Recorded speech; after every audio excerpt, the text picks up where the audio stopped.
युवकांनी नवीन उद्योग व्यवसायात भरारी घ्यावी, आर्थिक सक्षम व्हावं या दृष्टीने महाराष्ट्र शासन विविध आर्थिक विकास महामंडळाच्या माध्यमातून मग त्या अण्णासाहेब पाटील आर्थिक विकास महामंडळ आहे, जगज्योती महात्मा बसवेश्वर आर्थिक विकास महामंडळ आहे, ओबीसी महामंडळ आहे, वसंतराव नाईक आर्थिक विकास महामंडळ आहे आणि विशेष म्हणजे महिलांसाठी पर्यटन क्षेत्राच्या माध्यमातून देखील व्याज परतावा योजना राबवत आहे.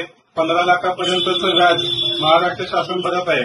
हेतू सरकारचा प्रामाणिक आहे की युवकांनी उद्योग व्यवसाय करावा, स्वतःच्या पायावर आर्थिक सक्षम व्हावं आणि आपल्यासोबतच इतरांना देखील रोजगार उपलब्ध करून द्यावा. मात्र या योजनांची माहिती युवा वर्गाला नसते.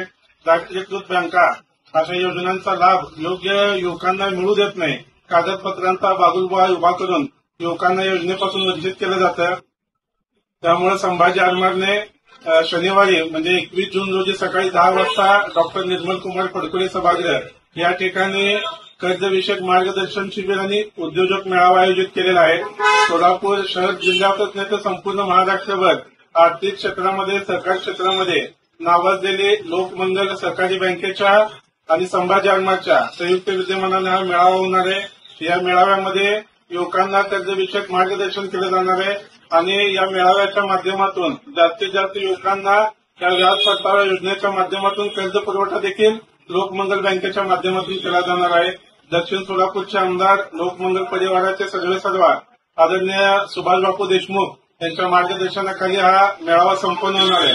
तरी ज्या ज्या युवकांना उद्योग व्यवसाय करून आर्थिक सक्षम व्हायचंय, स्वतःच्या पायावर उभं राहायचंय, स्वतःची वेगळी ओळख निर्माण करायची आहे, अशा सगळ्या युवकांनी या मेळाव्याचा लाभ घ्यावा, या संधीचा लाभ घ्यावा आणि स्वतःला आर्थिक सक्षम करण्यासाठी या मेळाव्याला जास्तीत जास्त संख्येनं उपस्थित राहावं.